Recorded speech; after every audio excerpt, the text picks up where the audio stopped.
नमस्कार, हिमांचल नाम है हमारा और आप देखना शुरू कर चुके हैं महोबा न्यूज़ का विशेष शो आज का इतिहास। चलिए रुक करते हैं आज के इतिहास पर कि आखिर आज का इतिहास क्या कहता है। वर्ष 1886 में आज ही के दिन महान संत एवं आध्यात्मिक गुरु रामकृष्ण परमहंस का निधन हो गया था। रामकृष्ण परमहंस एकता पर जोर देते थे और वे मानवता के पुजारी थे। रामकृष्ण परमहंस को बचपन से यह विश्वास था कि ईश्वर के दर्शन हो सकते हैं, इसलिए उन्होंने ईश्वर के दर्शनों के लिए कड़ी साधना भी की थी। स्वामी विवेकानंद रामकृष्ण परमहंस के परम शिष्य थे और स्वामी विवेकानंद ने लोगों को रामकृष्ण परमहंस के सिद्धांतों से जोड़ने के लिए रामकृष्ण मिशन की स्थापना की थी 1 मई 1897 में। आप लोगों को देश के बंटवारे के समय हुए खूनी संघर्ष के बारे में तो पता होगा, लेकिन आप लोगों में से बहुत से लोगों को यह नहीं पता होगा कि देश की आज़ादी से 1 वर्ष पूर्व यानी 16 अगस्त 1946 को कलकत्ता में हुए दंगों ने बंगाल की ज़मीन को लाल कर दिया था और इन दंगों की शुरुआत हुई थी पूर्वी बंगाल के नौवारवाली ज़िले से। 72 घंटे तक चले इन दंगों में 6000 से ज़्यादा लोगों की मृत्यु हो गई थी। भारत के महान कवि और राजनीति के चाणक्य कहे जाने वाले अटल बिहारी वाजपेयी का निधन वर्ष 2018 में आज ही के दिन हो गया था। अटल बिहारी वाजपेयी अपने शब्दों और हावों पर ऐसी पकड़ रखे थे कि बिना गूगल, फेसबुक और व्हाट्सएप के उन्होंने अपनी पार्टी को 2 सांसदों से शुरू कर विश्व की सबसे बड़ी पार्टी बना दिया। आज उनकी इस पुण्यतिथि में हम आपको उनके बारे में बताएंगे और हम आशा करते हैं कि आपको हमारी इस रिपोर्ट से बहुत कुछ सीखने को मिलेगा। अटल जी संयम, राष्ट्रवाद और ईमानदारी के लिए जाने जाते थे और इसी वजह से उनके विरोधियों या समर्थक सभी सम्मान करते थे और अटल जी हर जाति, धर्म और विचारधारा के लोगों के लिए लोकप्रिय भी थे। राजनीतिक जीवन में संयम बरतना सबसे ज़्यादा आवश्यक है और अटल जी में कूट कूट कर भरा था। करीब आज से 20 वर्ष पहले 17 अप्रैल 1999 को अटल बिहारी वाजपेयी की सरकार 13 महीने के कार्यकाल के बाद 1 वोटों से गिर गई थी, क्योंकि उस समय AIADMK की अध्यक्ष जयललिता ने अपना समर्थन NDA सरकार से वापस ले लिया था। लेकिन अटल जी ने अपने राजनीतिक संयम को बरकरार रखा और अपने सिद्धांतों से कोई भी समझौता नहीं किया। अटल जी की तरह राष्ट्रवाद बनना आसान नहीं है, क्योंकि उसके लिए इरादे और हौसले बुलंद होने चाहिए और भारत के पूर्व प्रधानमंत्री के इरादे और हौसले इतने बुलंद थे कि वह चट्टानों की तरह थे, उसको हिलाना कोई आसान बात नहीं थी।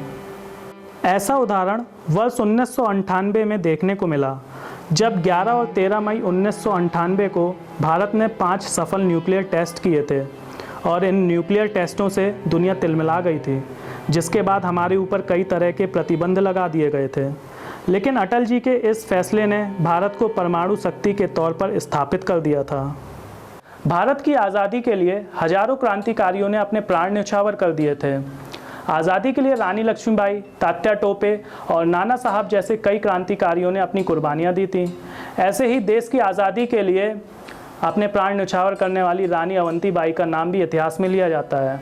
वर्ष 1831 में आज ही के दिन रानी अवंतीबाई का जन्म मध्य प्रदेश के सिवनी जिले में हुआ था।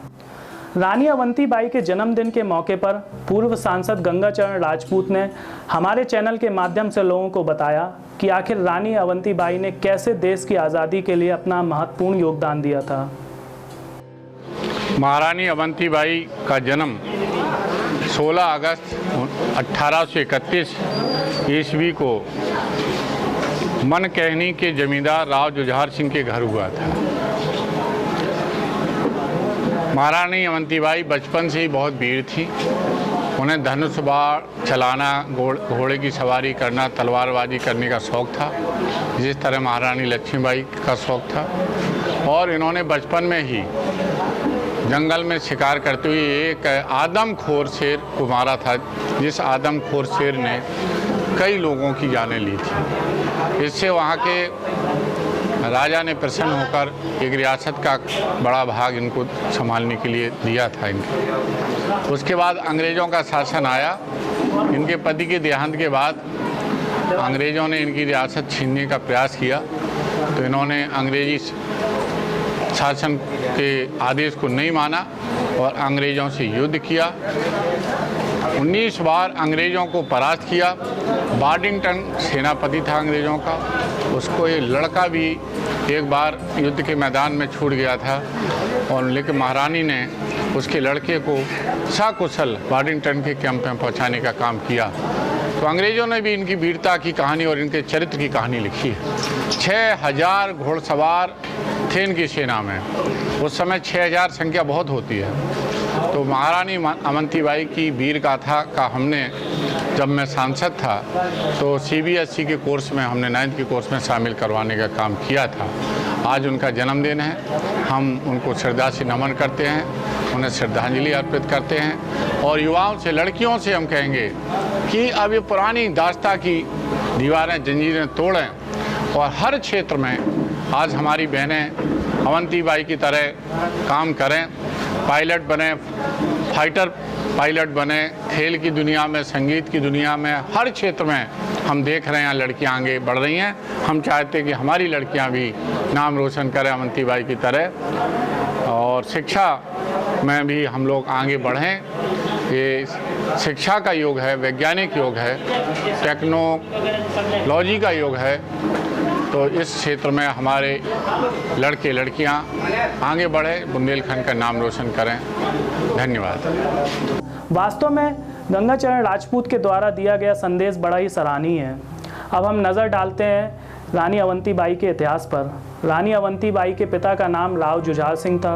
रानी अवंतीबाई का विवाह रामगढ़ के राजकुमार विक्रमादित्य के साथ हुआ था और रानी अवंतीबाई के 2 पुत्र थे, शेर सिंह और अमान सिंह। वर्ष 1850 में रानी अवंतीबाई के ससुर यानी रामगढ़ के राजा का निधन हो गया था, जिसके बाद विक्रमादित्य का रामगढ़ के राजा के तौर पर राजतिलक किया गया। लेकिन उनका स्वास्थ्य ठीक न होने की वजह से रानी अवंतीबाई ने रानी लक्ष्मीबाई की तरह रामगढ़ राज्य के संचालन की व्यवस्था अपने सिर पर ले ली।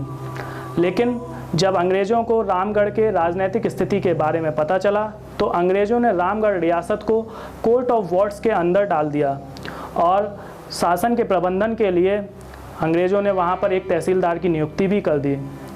जब रानी अवंतीबाई को इस घटना के बारे में पता चला तो वह काफ़ी दुखी हुई और वर्ष 1857 की क्रांति में रानी अवंतीबाई ने अंग्रेज़ों का डटकर सामना किया और अंग्रेज़ों से संघर्ष करते करते वह 20 मार्च 1858 को वीरगति को प्राप्त हो गई थी।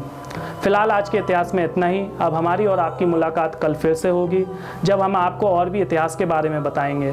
तब तक के लिए आप स्वस्थ रहें और सुरक्षित रहें। और अगर आपको हमारे द्वारा बताया गया इतिहास अच्छा लगा हो तो आप हमारे वीडियो को लाइक करें और शेयर करें, साथ ही हमारे चैनल को सब्सक्राइब करें, ताकि हम समय समय की खबरों के साथ साथ और भी इतिहास के बारे में आपको बताते रहें। धन्यवाद।